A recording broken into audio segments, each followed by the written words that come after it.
Bismillahirrahmanirrahim. Wa bisanadina al-muttasil ila al-imam Syekhul Islam Muhyiddin Abi Zakaria Yahya bin Sharaf an-Nawawi radhiyallahu ta'ala anhu ila an qala min hadits Ka'b فآذن رسول الله صلى الله عليه وسلم الناس بتوبة الله عز وجل علينا حين صلى صلاة الفجر. Kemudian kisah ini kita teruskan. Sahabat Ka'ab, beliau menceritakan bahwa Rasul sallallahu alaihi wasallam memberikan kabar gembira kepada sahabat-sahabatnya. Jadi Ka'ab bin Malik, beliau bercerita bahwa setelah saya mendapatkan taubat dari Allah, Nabi Muhammad memberikan kabar kepada semua sahabat. Jadi kalau ada kabar baik, itu selayaknya diumumkan di khalayak ramai. Tapi kalau ada kabar buruk atau mengenai aib seseorang, maka kalau kita sampaikan kepada orang lain walaupun itu benar, maka kita adalah orang yang turut berdosa. Karena apa? Karena kalau keburukan orang lain, kalau kamu sampaikan kepada saya keburukan orang lain, kalau kamu jujur, maka kamu adalah pengadu domba. Kalau kamu bohong, berarti kamu pemfitnah. Maka di kedua keadaan kamu tetap bersalah. Begitu, paham nggak? Jadi kalau ada aib sahabat kamu sampaikan kepada orang lain. Kalau kamu jujur bahwa dia itu memang benar punya aib, untuk apa kamu sampaikan? Artinya kamu adalah pengadu domba. Tentu dia akan bermusuhan. Tentu orang yang kau sampaikan kepada dia keburukan sahabatmu akan menganggap sahabatnya ini dengan sebelah mata. Jadi kalau kamu jujur, kamu adalah pengadu domba. Kalau kamu bohong, berarti kamu pembawa fitnah. Dan di dalam dua keadaan tersebut kamu adalah orang yang bersalah. Jadi kalau ada sahabat kamu yang memiliki aib dan tidak ada manusia yang bersih daripada aib, memiliki kesalahan, maka simpanlah antara kamu dengan Allah Subhanahu wa ta'ala, sehingga aib-aib kamu pun akan disimpan oleh Allah.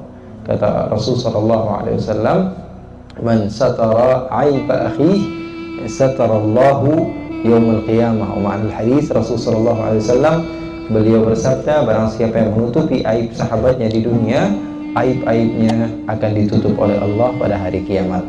Bahkan Al-Imam Syafi'i beliau mengatakan, engkau memiliki kesalahan, orang memiliki lisan. Dan orang memiliki kesalahan, aib, keburukan, kekurangan, dan engkau memiliki lisan untuk mencaci mereka.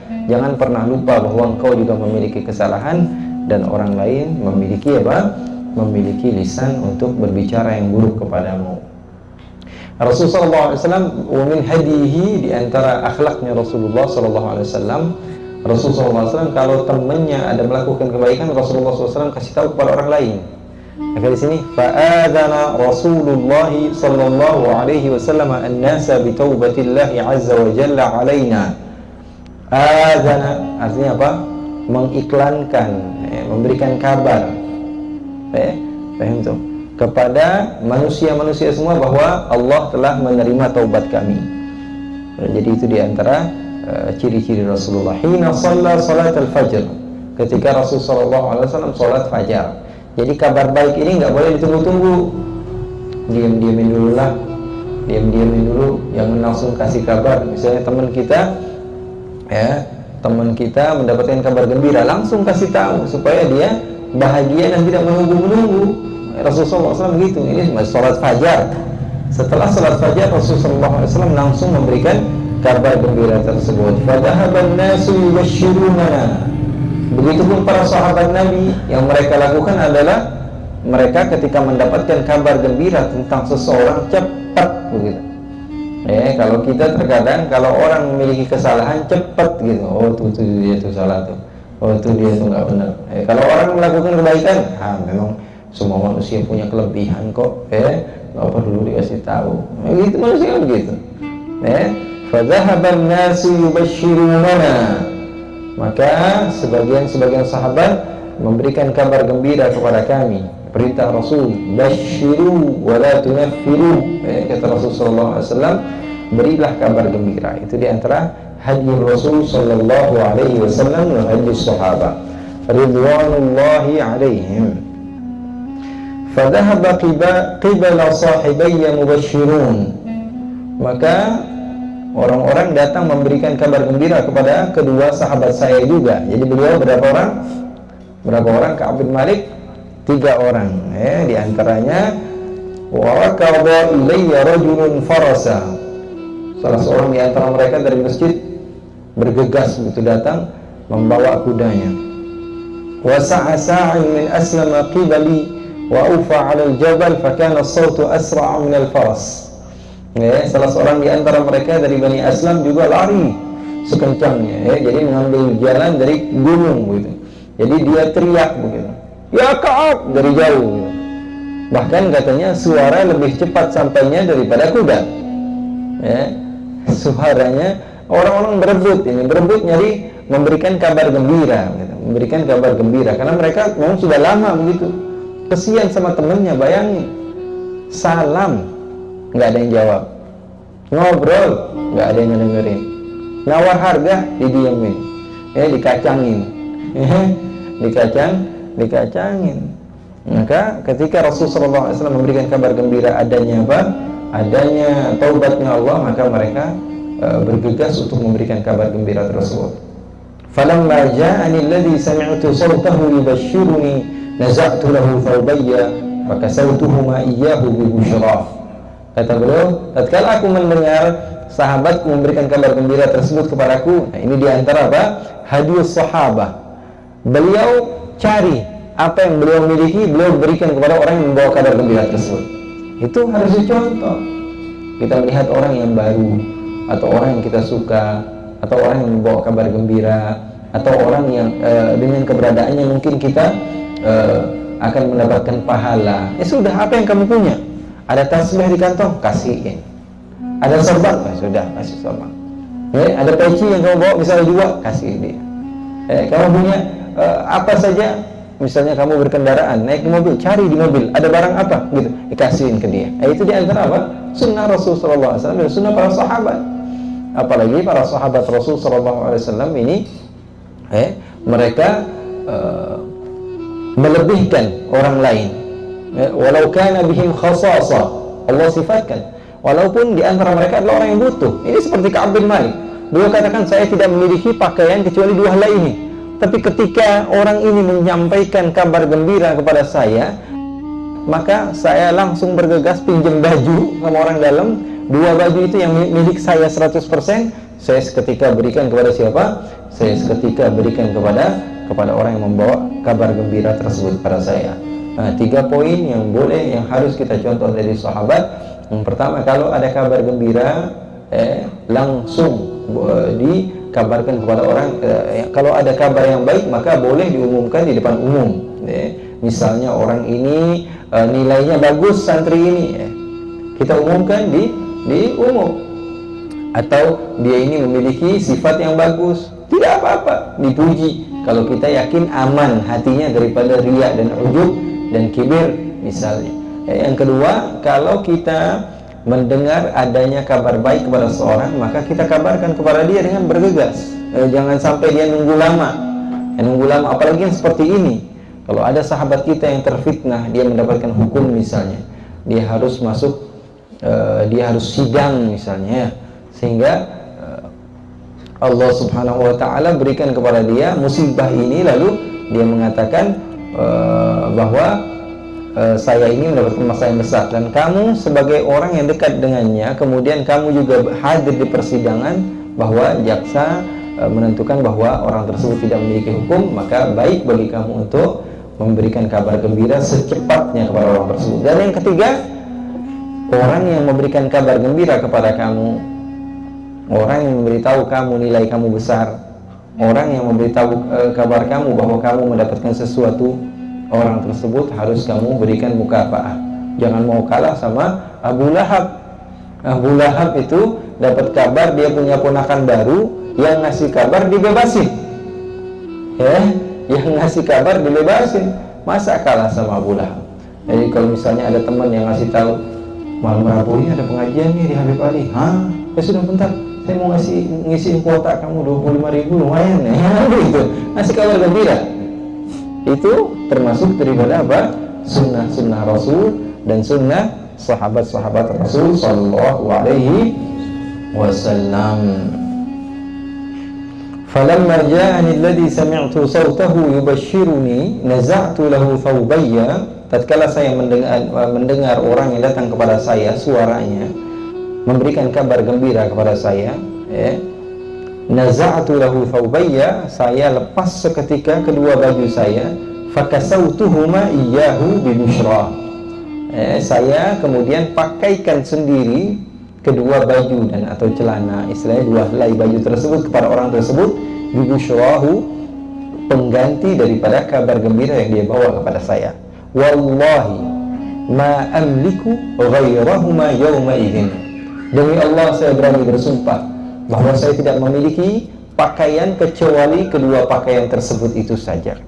Wasta'adtu thawbaini falabistuhuma, dan saya meminjam dua baju dan saya gunakan baju tersebut. Artinya baju dia minjem demi untuk mengikuti sunnah baginda Rasul sallallahu alaihi wasallam. Wa antalaqtu ata'ammamu Rasulullah sallallahu alaihi wasallam yatalaqqani an-nasu fawjan yuhanni'unani bit-taubati wa yaquluna li litahnika taubatullahi alaika hatta dakhaltul masjidah. Kata beliau, maka saya seketika pergi untuk menuju kepada Rasul sallallahu alaihi wasallam. At-tayammum itu bahasa Arab artinya fil lughah al-qasd. Al-qasd itu apa? Tujuan. Tayammamtu, saya ini menuju kepada satu tempat, gitu ya. Beliau mengatakan saya dalam keadaan menuju kepada Rasul sallallahu alaihi wasallam. Ketika saya di jalan, semua orang datang mengucapkan selamat siapa? Wahai sahabat Rasul, wahai Ka'ab, selamat. Semua orang datang untuk mengucapkan salam kepada saya dan selamat, karena saya telah mendapatkan taubat dari Allah. Wa yaquluna li, dan mereka berkata kepada saya, selamat wahai Ka'ab, karena engkau telah mendapatkan taubat dari Allah. Sampai saya masuk masjid. Saya masuk masjid nih, saya lihat Rasulullah Nabi Muhammad SAW yang biasanya nih di hadis-hadis kemarin dibilangin lagi sholat, selepas sholat dilihatin Rasulullah nih, kira-kira ngelirik saya nggak ngelirik. Ternyata saya sholat, Rasulullah melihat ke belakang. Saya lihatin Rasulullah pura-pura nggak ngelihat lagi. Nah sekarang Rasulullah yang begitu sudah berubah nih. Bagaimana wajah Rasul sallallahu alaihi wasallam, sehingga beliau mengatakan, wa kana Rasulullah sallallahu alaihi wasallam idza surra istanara wajhuhu hatta ka'anna wajhahu qit'atu qamar. Kata beliau, saya ini kalau melihat Rasulullah lagi bahagia, kita tahu gitu. Kalau Rasulullah lagi bahagia, lagi senang sama sesuatu, tentu wajahnya akan bercahaya sehingga seakan-akan beliau itu adalah potongan bulan purnama. Wa kunna na'rifu dzalika minhu. Kami tahu gitu, keadaan Rasulullah ketika senang, ketika sedih, kami tahu. Dan ketika itu saya memandang kepada wajah Rasulullah sallallahu alaihi wasallam sedang bahagia. Saya lihat Rasulullah jalisun haulahun nas. Rasulullah duduk dan di sekitar Rasul sallallahu alaihi wasallam itu ada beberapa sahabat Rasulullah. Tentunya 10 sahabat Rasulullah al-mubashshiruna bil jannah tidak lepas dari Rasulullah sallallahu alaihi wasallam. Dan ini adalah tahun-tahun terakhir Rasul sallallahu alaihi wasallam. Tentu sahabat-sahabat yang sepuh tidak pernah meninggalkan Rasul sallallahu alaihi wasallam, senantiasa bersama Rasul sallallahu alaihi wasallam. Ketika saya berjumpa dengan Rasul sallallahu alaihi wasallam, faqama Talhah bin Ubaidillah, maka salah seorang di antara sahabat dekat Rasulullah namanya Talhah bin Ubaidillah. Talhah ini sahabat Rasul sallallahu alaihi wasallam, sahabat dekat Rasul sallallahu alaihi wasallam. Dan beliau termasuk 10 orang yang dikabarkan oleh Rasul sallallahu alaihi wasallam akan mendapatkan surga. Abu Bakar As-Siddiq, Umar bin Khattab, Utsman bin Affan, Ali bin Abi Thalib, Sa'ad bin Abi Waqqas, Sa'id bin Zaid, Talha bin Ubaidillah. Sa'dun, Sa'id bin Auf, Talha wa Abu Ubaidah wa Zubairun sadatun ghubaru. Sa'ad bin Abi Waqqas, Sa'id bin Zaid, Talha bin Ubaidillah, Abu Ubaidah bin al-Jarrah, Abu Ubaidah wa Zubair bin al-Awam. 6 orang itu. Zubair dan Talha ini senantiasa berdua, kemana-mana berdua. Ini sahabat Rasul namanya Talha bin Ubaidillah sama Zubair bin al-Awam, hawari Rasulullah sallallahu alaihi wasallam. Kata beliau, saya ingat nih, ini masa-masa susah ini, orang ngelakuin ini dari hadis ini kita bisa paham, orang ngelakuin sesuatu yang biasa kita anggap istimewa. Kenapa? Karena kita lagi susah. Makanya jangan pernah anggap remeh kebaikan yang kamu lakukan. Karena terkadang teman kamu lagi keblangsak, yang kamu kasih cuma 5.000, diingat sama dia sampai dia mau masuk kubur. Ketika datang Ka'ab bin Malik ke masjid, sahabat-sahabat semuanya di sekelilingnya, satu sahabat doang dari Muhajirin, karena beliau dari Ansor. Pada masa itu masih adalah sedikit-sedikit, oh ini rombongan Muhajirin, rombongan Ansor. Sampai Rasulullah SAW sempat bilang kepada orang Ansor, kalian ini nggak seneng apa? Mereka orang Muhajirin pulang dengan kambing mereka, dengan makanan mereka, sementara kalian pulang ke Madinah dengan Rasulullah, kalian masih mau marah begitu? Kalian mau bandingkan kambing itu, harta rampasan itu dengan Rasulullah? Sampai Rasulullah begitu bilang sama orang Ansor ketika melihat Rasulullah kayaknya ngelebihin orang Muhajirin. Kok orang Ansor enggak dapat, orang Muhajirin dapat, ini dapat ini. Kata Rasulullah SAW, sampai nangis Rasulullah. Mallati balaghani ankum, kata Rasulullah.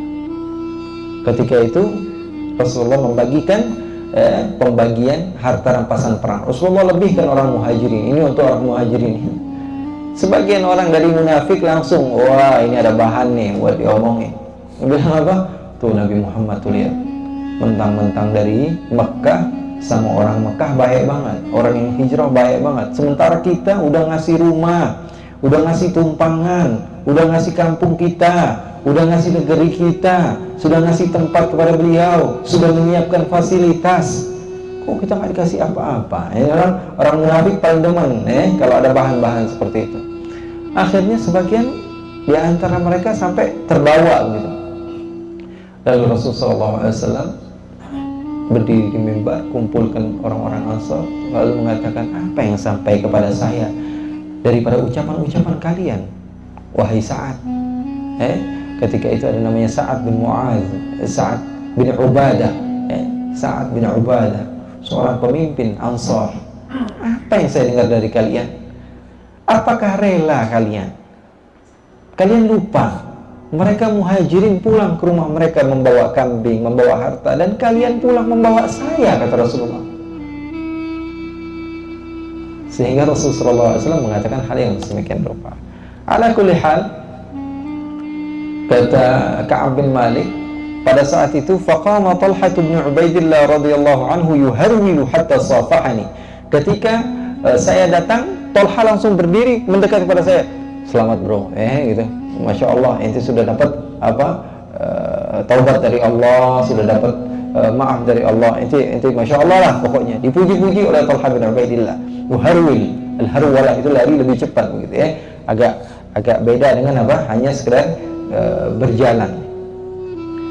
Wallahi ma qama rajulun minal muhajirin ghairuhu. Ini kalimat ini menjadi diabadikan. Demi Allah, tidaklah ada orang dari Muhajirin yang berdiri untuk saya kecuali dia. Poinnya apa? Kalau kamu melakukan kebaikan kepada sahabat kamu yang ketika itu sedang terjatuh, maka kebaikan kamu itu tidak akan pernah dilupakan, selalu akan terngiang-ngiang di pikirannya. Artinya apa? Kebaikan tersebut jangan pernah diremehkan. Terkadang sesuatu yang bagi kita biasa, bagi orang lain adalah sesuatu yang sangat luar biasa. Wallahu a'lam.